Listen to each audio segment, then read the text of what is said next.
क्या आपने कभी सोचा है कि पृथ्वी पर जीवन कहां से आया है? जीवन की शुरुआत कैसे हुई?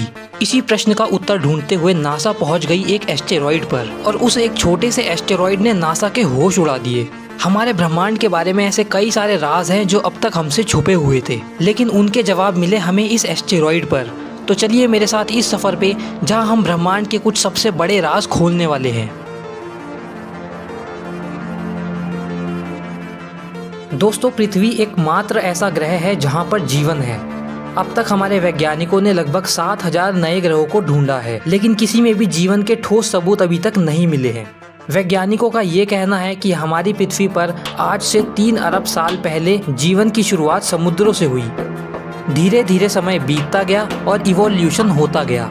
समय के साथ नई नई प्रजातियों का जन्म हुआ और उनमें से आज कई सारी प्रजातियां विलुप्त भी हो चुकी हैं।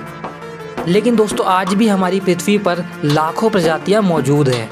इनमें से ज़्यादातर प्रजातियां पानी में रहती हैं और कुछ प्रजातियां ज़मीन पर रहती हैं। पर दोस्तों, ये सवाल तो अभी भी है कि जीवन की शुरुआत हुई कैसे? हमारी पृथ्वी पर जीवन आया कैसे? नासा ने स्पेस में हबल, केपलर और जेम्स वेब जैसे टेलीस्कोप भेज रखे हैं जो कि ग्रहों को ढूंढते हैं और उन पे जीवन का पता लगाते हैं। हमने सैटर्न और जुपिटर के मून्स पर भी कई सारे मिशंस भेजे हैं, जैसे कि टाइटन्स का ह्यूगन प्रोब और जुपिटर का जूनो प्रोब। दोनों ही वहां पर जीवन ढूंढने गए, पर अभी तक हमें जीवन का कोई भी सबूत नहीं मिला। इन मून्स पर हमें पानी, बर्फ और एटमॉस्फेयर भी मिले, लेकिन वो खास चीज अभी भी मिसिंग है, लाइफ। इसीलिए वैज्ञानिकों ने अब एस्टेरॉइड्स को चुना है। 2016 में नासा ने ओराइसिस रेक्स नाम का एक मिशन भेजा, जो कि पृथ्वी के पास ही स्थित बेनू नाम के एक एस्टेरॉइड पर गया। ये एक आधा किलोमीटर जितना बड़ा एस्टेरॉइड है जो कि हर कुछ साल में पृथ्वी के पास से गुजरता है और इसका हमारी पृथ्वी से टकराने का भी रिस्क बना रहता है।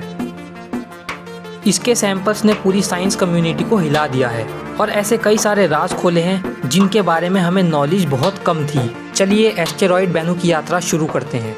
हमारे सोलर सिस्टम में करोड़ों एस्टेरॉइड्स हैं जो कि स्पेस में तैरते रहते हैं और आपस में टकराते रहते हैं।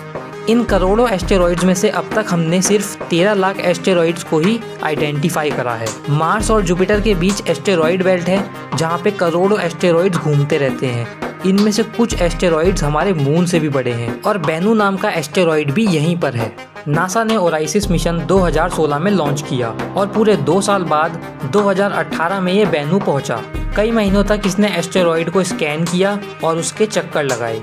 इससे वैज्ञानिकों को एस्टेरॉइड्स के बारे में काफ़ी कुछ पता लगा कि एस्टेरॉइड की सरफेस कैसी होती है, वो स्पेस में बनते कैसे हैं, आपस में जुड़ते कैसे हैं। सैंपल कलेक्ट करने के लिए एक परफेक्ट लोकेशन चुनी गई एंड फाइनली प्रोब ने बेनू पर लैंड किया और सैंपल कलेक्ट किए।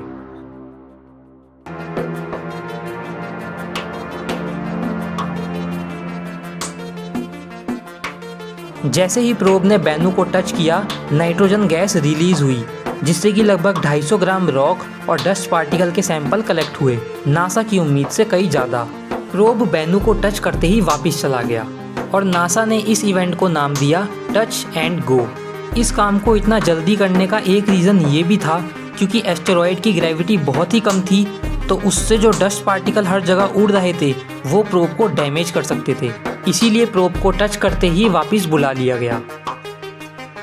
सैंपल कलेक्ट करने के बाद 2023 में प्रोब कैप्सूल को रिलीज कर देता है जिसमें कि एस्टेरॉइड के सैंपल्स थे।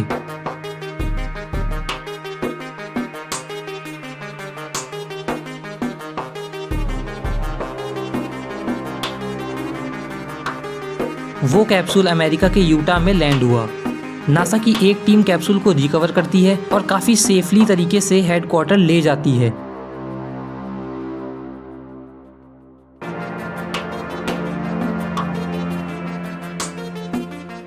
पूरी सेफ्टी और प्रिकॉशंस के साथ सैंपल्स को निकाला गया क्योंकि हो सकता था कि प्रोब अपने साथ कोई बीमारी या वायरस ले आए जिससे कि एक बड़े लेवल की प्रॉब्लम हो सकती थी।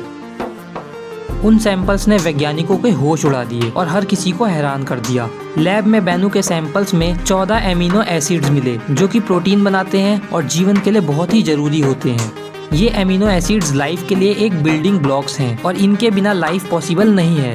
दोस्तों, इससे एक थ्योरी बिल्कुल क्लियर हो जाती है कि ऐसे ही एस्टेरॉइड्स के टकराने से ही लाइफ के लिए जो जरूरी मॉलिक्यूल्स चाहिए वो पृथ्वी पर आए होंगे। और ऐसे ही लाइफ की शुरुआत हुई होगी।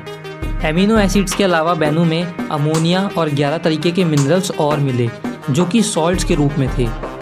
अब वैज्ञानिकों के सारे डॉट्स आपस में कनेक्ट होने लगे थे। ये मिनरल्स क्लियर कर देते हैं कि बेनु जहाँ से आया उस ग्रह पर पानी था।